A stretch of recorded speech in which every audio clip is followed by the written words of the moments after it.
A big Boeing 767 flying over the skies of Canada suddenly finds itself in the biggest danger. The plane has run completely out of fuel. Now the pilots have very little time left. Will they be able to save the lives of 69 passengers, or will this flight go silent forever in just a few moments? This is the true and astonishing story of Air Canada Flight 143. On the morning of July 23, 1983, Montreal International Airport was buzzing with activity. Passengers were busy getting ready for their destinations, while crew members were doing final safety and service checks on the plane. The technical checks were also wrapping up. At the same time, Canada Flight 143 was getting ready to take off from Montreal heading to Edmonton. The total distance was about 2,200 kilometers, and the estimated flight time was around 4 hours. This flight was special because it operated on an important route connecting major cities across Canada. Today, the plane chosen for Flight 143 was a Boeing 767, a brand new model designed especially with fuel efficiency and passenger safety in mind. This aircraft was only 4 months old. The commander of Flight 143 was Captain Robert Pearson was a senior pilot with 26 years of experience and had logged over 15,000 flight hours. He had flown various aircraft before, including the Douglas DC-3, DC-8, DC-9, and Boeing 727. Sitting beside him was First Officer Maurice Quintal, a former Canadian Air Force pilot with more than 7,000 hours of flight experience. Everything seemed normal as the plane was being refueled, but then a small technical issue popped up, a single channel problem in the fuel indicator system. The system was running, which meant data was coming from only one fuel sensor, even though planes usually have two. Let's break down how this works. The fuel sensor system uses two sensors so that if one fails, the other can provide accurate info. But in this case, both sensors were giving different readings. One said there was plenty of fuel, while the other showed the fuel level was very low.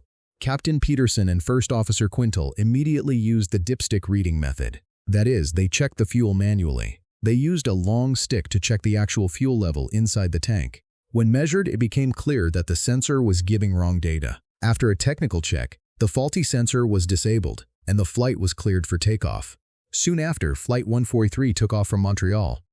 At first, everything was normal. But as the plane reached 41,000 feet, another problem popped up. The fuel pressure alarm started going off. The pilot checked the FMC and saw there was no shortage of fuel in the tank. Then it occurred to him that maybe the alarm was going off because it was making noise because the fuel tank pressure wasn't right. In other words, there wasn't enough pressure in the tank for the fuel pump, which sends fuel to the engine to work properly. So the pilot used gravity to help. On big planes like the Boeing 767, where the engines are mounted below the tanks, gravity can help fuel flow down to the engines, kind of like how water flows down from a tank at home.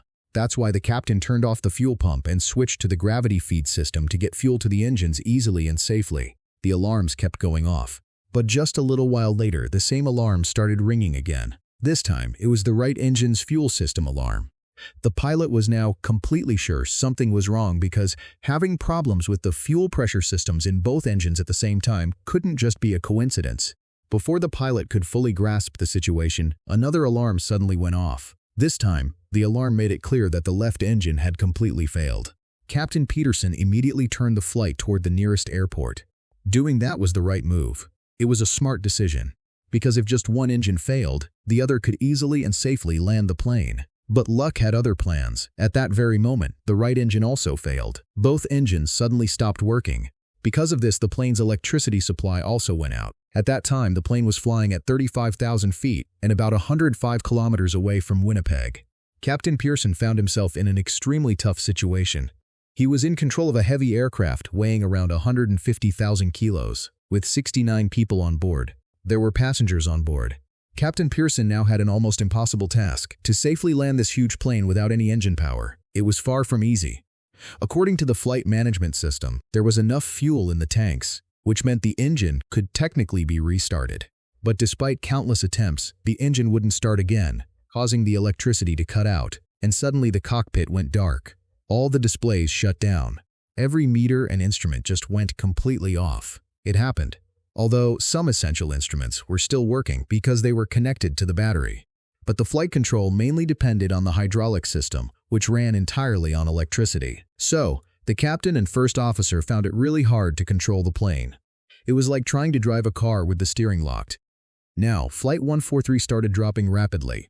But it was impossible to tell how fast it was descending because the vertical speed indicator, which shows the flight's rate of descent, wasn't working. It was dropping fast and nothing was working.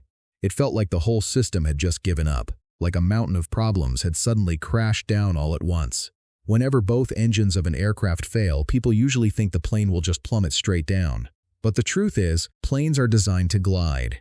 That means pilots can control the vertical speed and altitude to slowly and safely land the plane at the nearest airport. But it's not that simple either. If the altitude gets too high, the plane might crash while flying well above the airport, and if the altitude is too low, the plane won't even reach the airport. So maintaining the right altitude is super important. Now, talking about Flight 143, at that time the plane was completely out of control because the power supply had stopped, leaving the pilots with no help to control the aircraft. There was no indication of vertical speed, and none of the instruments were working. Then, a miracle happened. The ram air turbine kicked in. The backup system kicked in. Basically, when the engines fail and the electricity cuts out, this small turbine automatically pops out. It spins using the wind's power and starts generating electricity.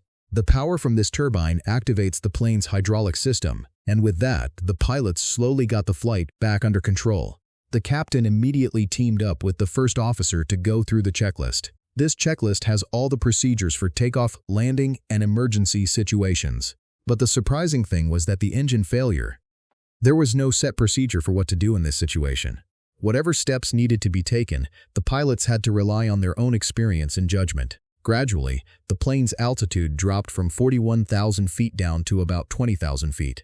Captain Peterson was an excellent glider pilot. He skillfully controlled the plane and steered it toward the nearest airport. Before becoming a pilot, he had spent a long time training in gliding.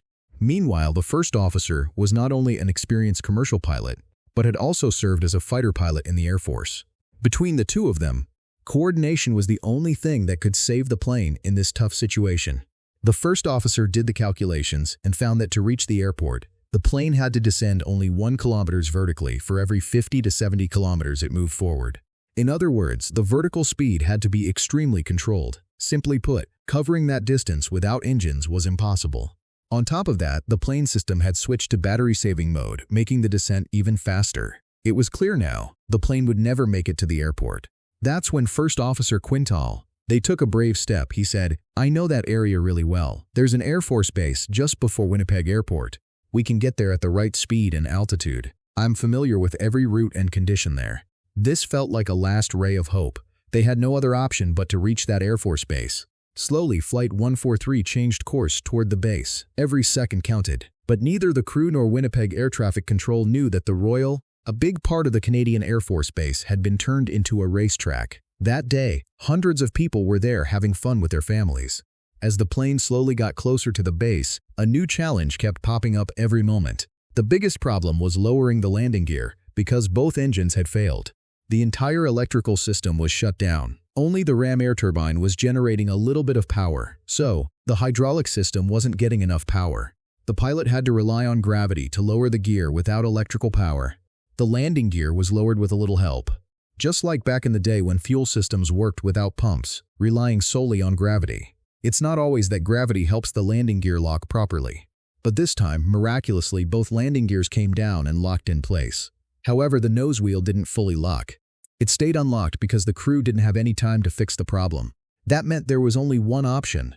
Captain Pearson had to land the plane on the runway very slowly and carefully. The idea was to make sure the plane's front wheel didn't hit the ground too hard right after landing. Plus, since there were no flaps, the plane was going way faster than usual during landing. So, it was crucial to touch down near the start of the runway to leave enough room to slow down. Every single second counted because there was no room for mistakes, and they wouldn't get another chance to land. As the flight got closer to the base, the pilots realized another terrible truth. The plane was still way too high. The plane was coming down really fast. If it had landed at that speed, it could have broken into pieces on touchdown. So, the pilots had to use all their strength, experience, and quick thinking to fully control the plane's altitude and speed and make a safe emergency landing. When a plane is coming in to land, its altitude needs to be properly controlled. If the altitude gets too high, the plane usually circles around the airport and tries to land again. But for Flight 143, that wasn't an option, because both engines had failed. So, it became super important for the pilots to keep both the altitude and speed just right. The captain and first officer used their physics knowledge to make a smart move. They controlled the plane using a technique called forward slip. This meant they turned the plane's nose away from the runway line while pointing the main body of the plane toward the runway. Doing this caused the air resistance to hit the large body of the plane directly. Slowly, the plane got into the right position aligned with the runway. Meanwhile, the pilots, he skillfully aligned the plane perfectly with the runway. As Flight 143 touched down, the plane's tires started scraping hard against the runway surface. The biggest problem was that the next wheel didn't lock properly. Because of this, the nose wheel turned inward, and the massive body of the plane began scraping directly against the ground. Usually during an emergency landing, pilots slow the plane down using reverse thrust, but this time, both engines had failed. So, the pilots had no other option left. Then, with the help of gravity and the constant friction from the runway, the plane's speed started to slow down gradually. It was as if this friction itself was working like an invisible force. Slowly, when the plane came to a complete stop, the pilots let out a sigh of relief. All 69 people on board were completely safe. No one was hurt. Everyone's faces were filled with happiness. It felt like some higher power had specially sent these two pilots in this tough moment to save the plane and its passengers. Just a few days later, when the flight data recorder, when it was decoded, the truth that came out shocked everyone. It was such a staggering truth that explained simply, you probably wouldn't believe it either. Actually, before takeoff, when the plane was being fueled, a huge mistake happened. The fuel measuring system, called the Fuel Quantity Indicator System, wasn't working. This system tells the pilots how much fuel is in the plane. Usually, there are two sensors in the fuel tank, so if one fails, the other can give the correct reading. But this time, the sensor was faulty. That's why a measuring tool was dipped into the tank to see how many centimeters it submerged. Then that measurement was converted into liters. After that, it was converted into pounds. But here a big mistake happened. Actually, the fuel was supposed to be filled in kilograms, but the fuel guy filled 22,000 pounds instead. The correct amount should have been 22,000 kilograms. Which means only about half the fuel was actually filled. The pilots didn't even know how much fuel was really in the plane because their meter wasn't working either. Because of this, later on there was a major trouble came. 2 days after the incident, the plane was taken off the racetrack. Then it was repaired and went on to safely carry passengers to their destinations for many more years. Finally, when the plane was retired from service, Captain Pearson and First Officer Quintal, who had now become a captain, flew its last flight. The plane was taken to a desert and parked safely. Even today, this plane stands as a piece of history. This event teaches us that whenever we face difficulties, if we stay patient and if you handle things smartly, no crisis is too big to overcome.